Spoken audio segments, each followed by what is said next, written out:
Hello and welcome back to East 6, the Ark of Nepishtim. And this is going to be another towning video. As soon as I get to a town. There's a bit of dungeon between me and towns. And just a few monsters. I was just doing that to recharge my magic because I have a very specific use for it later in this video. There will be some fighting involved.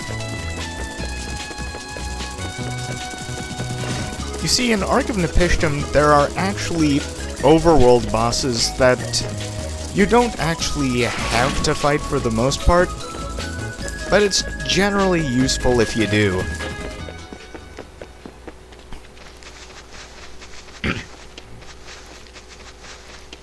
So our first stop is Port Remorse.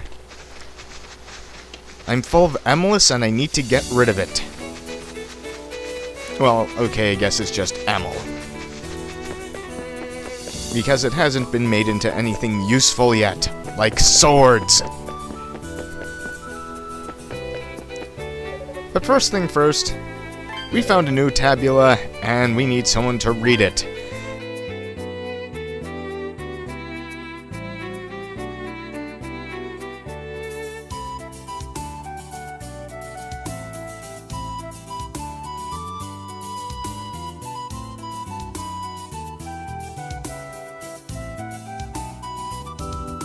I've been kind of thinking about how Adol can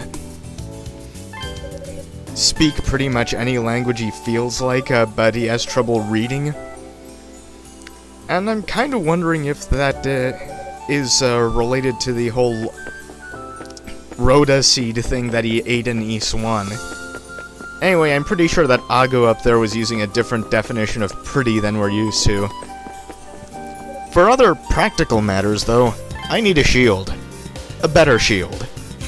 That is not a kite shield, but I can't argue with high defense.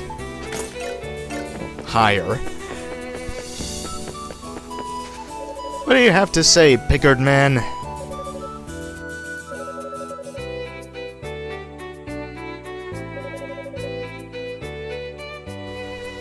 Never let the dream die, buddy.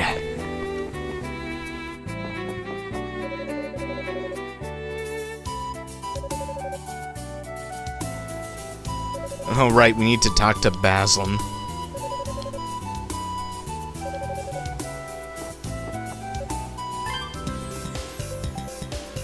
Okay, Live Art will be improved to level 7. And I will boost Aerosil as much as I can. Don't worry, we'll get it to a decent level. I actually need it for one of the bosses in this game.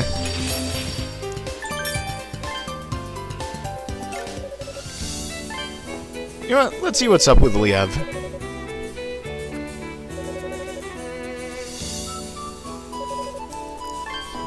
Yeah, I don't know if I'll ever encounter the text that spells it out, but Liev is actually half Reda, which is why she lives in a Reda house in the middle of a human town. Good thinking there, buddy.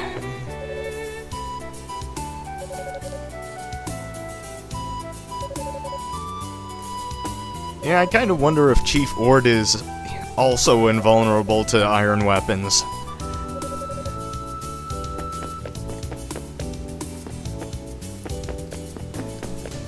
Okay, now we actually have to talk to Baslam because he has something very important that we need.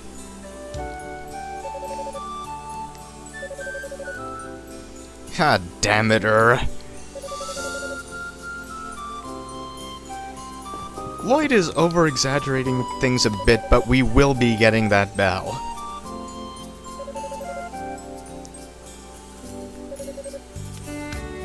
Funny story about that.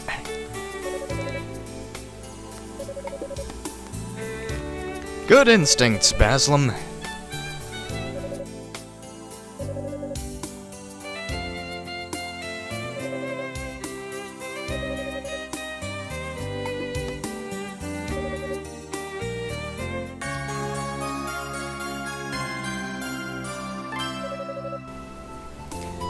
Okay, this item is fairly easy to miss.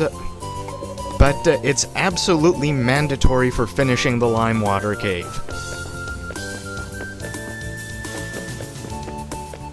In fact, I wish it wasn't so easy to miss.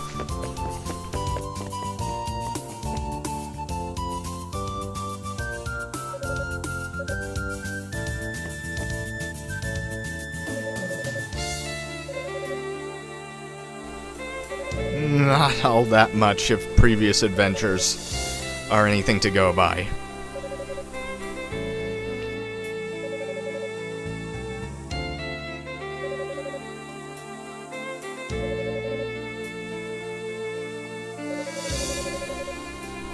You know, it's descriptions like these and other notes that make me wonder if Olha and Isha weren't originally supposed to be a lot more towards, like, chalk white, keyboard white, 64 in a box Crayola white, that sort of thing.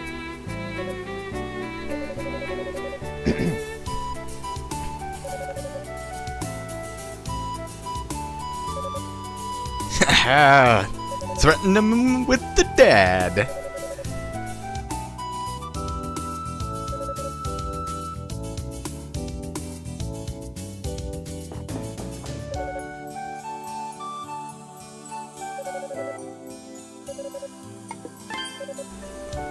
Yeah, Raba actually sometimes gets a new set of Ask Me Abouts.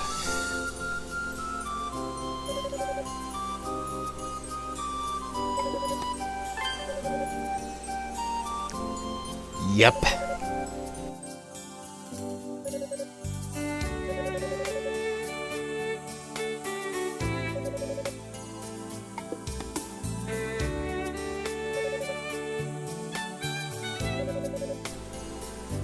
Yeah, by now we know what the wings mean.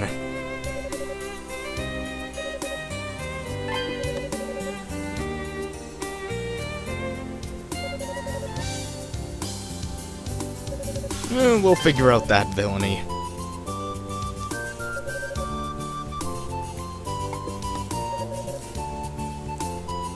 Most mercenaries are dumber than a bag of hammers, apparently. Geez, magic is never a good thing. Well, sometimes it's okay.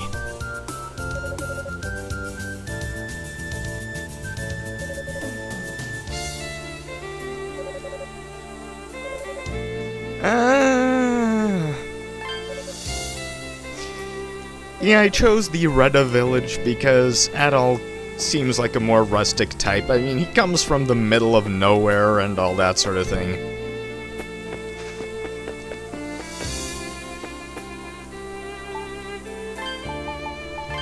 Oh yeah, this is what the map looked like. I just felt the need to show it off.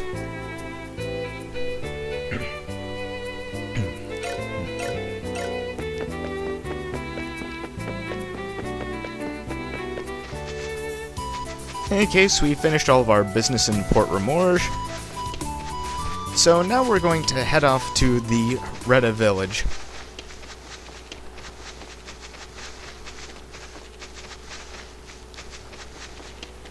And cross the fixed bridge. What always gets me about this bridge is that even though it's broken at the beginning, you never actually need to use the bridge. You can always go from island to island using the Mythos path.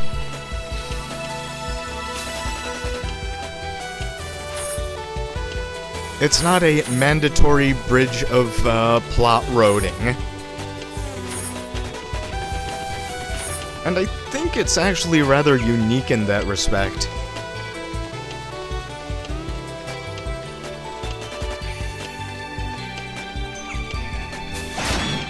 Yeah, these things aren't even useful for gold at this point.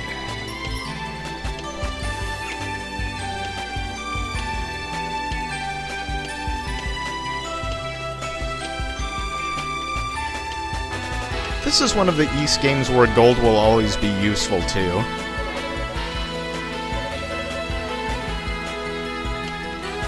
Well, we'll have to see about that. I will be switching items because the monsters around here can throw out some pretty nasty statuses, mainly slow and confuse.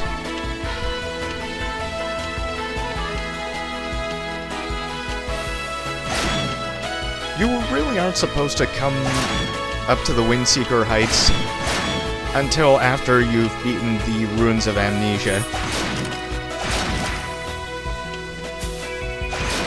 But there are a bunch of worthwhile things up that way, even besides handing Olha a piece of the mirror. There are a couple of healing items, but also a couple of something else that's fairly interesting and useful. Boing.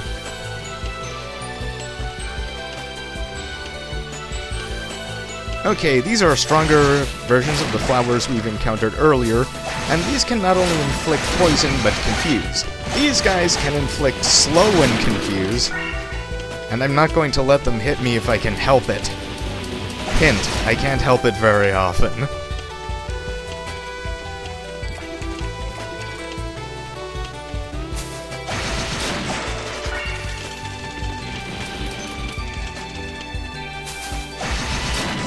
I'm going to want to gain a level off of these things anyway, because what I'm going to attempt around here is potentially extremely dangerous. Okay, this item completely negates confuse. It is so useful that I'm even going to drop the bloody nail for it.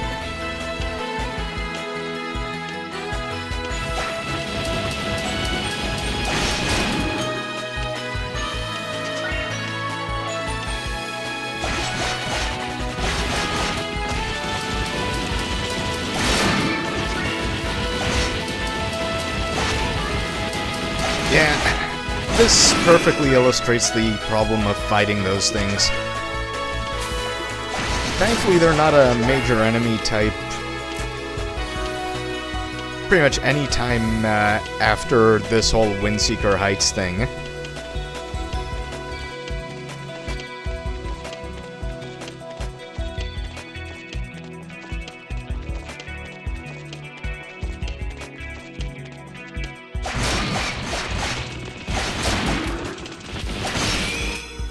After all, this game has other nastier enemies that it wants to show off. Especially where we're going.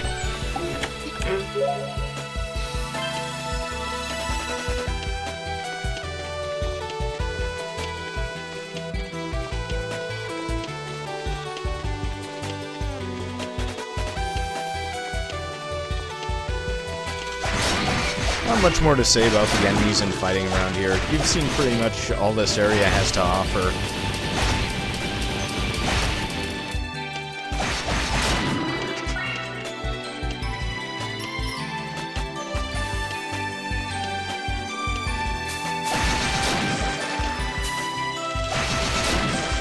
Some of the enemies around here do actually drop mushrooms, though, which I believe are able to cancel a fair range of status effects. So it can be worthwhile to pick up some of them. Okay, I've gained that level that I wanted.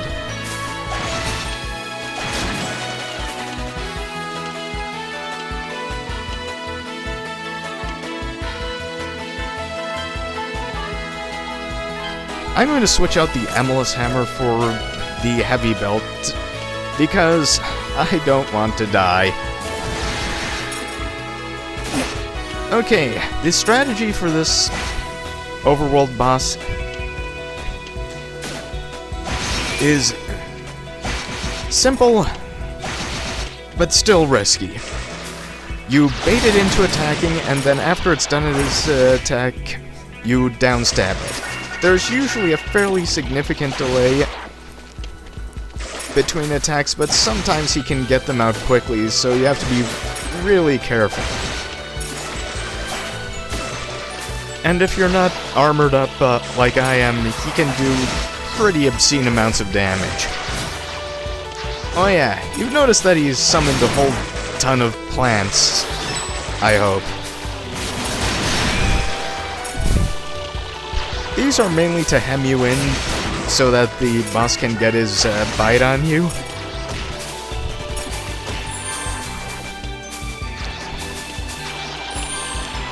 because they probably can't do any serious damage due to their type. But that doesn't mean this isn't incredibly dangerous. It's pretty easy to be caught on the normal enemies and bitten to death in short order.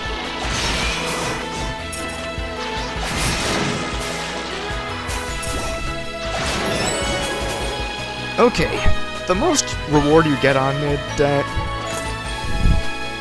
is a level and a couple of chunks of ammo.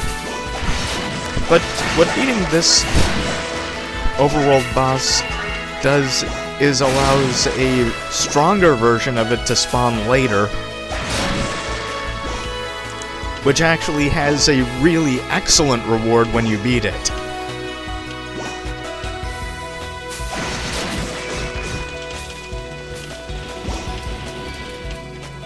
I know that thing has an official name, I just don't quite remember it at the moment.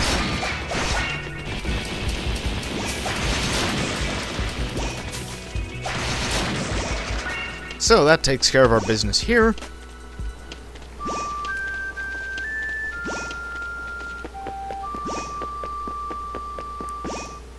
Hold on, don't want to talk to our lady friend while poisoned. That's just the height of bad manners.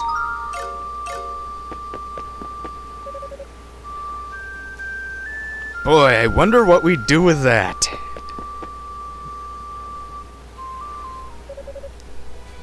Don't call me sir, I work for a living.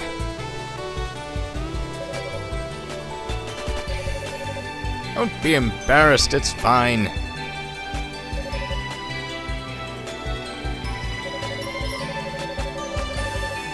Dangerous is right. I don't know how you get here, even. Then again, and you did shoot down a Galba, so...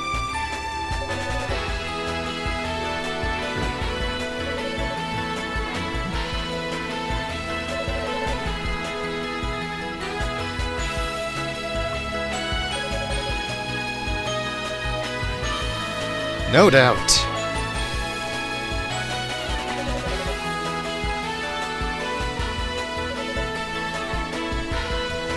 In any case, the reason we came here was to, well, give back the mirror piece.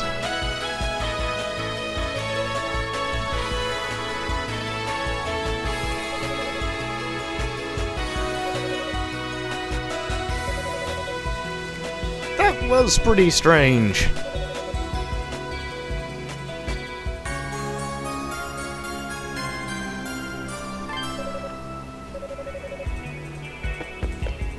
Okay, this little usable will permanently increase our attack.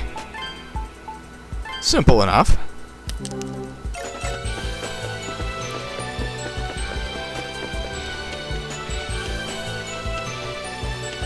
These things are actually pretty useful because damage doesn't scale quite as linearly in the Nepishtim engine as it does in earlier East games.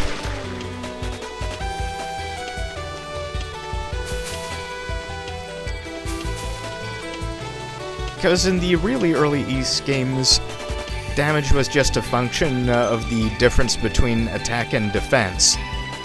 But in the Nepishtim engine, there's actually a formula to it, surprisingly. I don't know what it is, but there is one.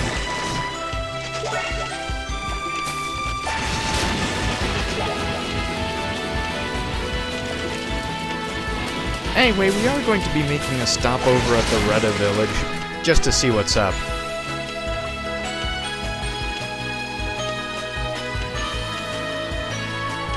Boing.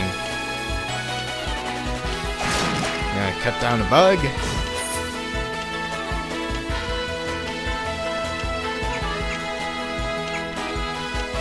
You know, I think this is probably the first East game we've encountered where the monsters aren't necessarily a function of some greater external evil power.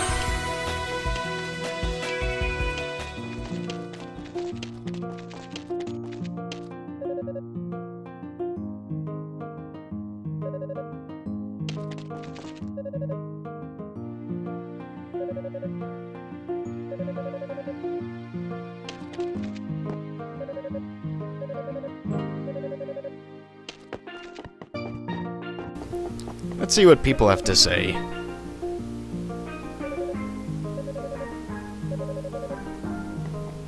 Yeah, they were all building the bridge.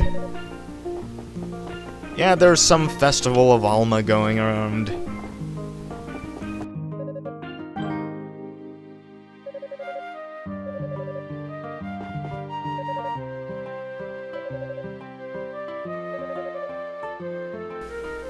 It actually does.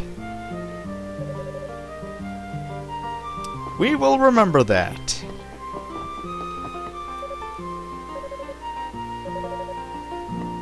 Don't be so down on yourself, lady.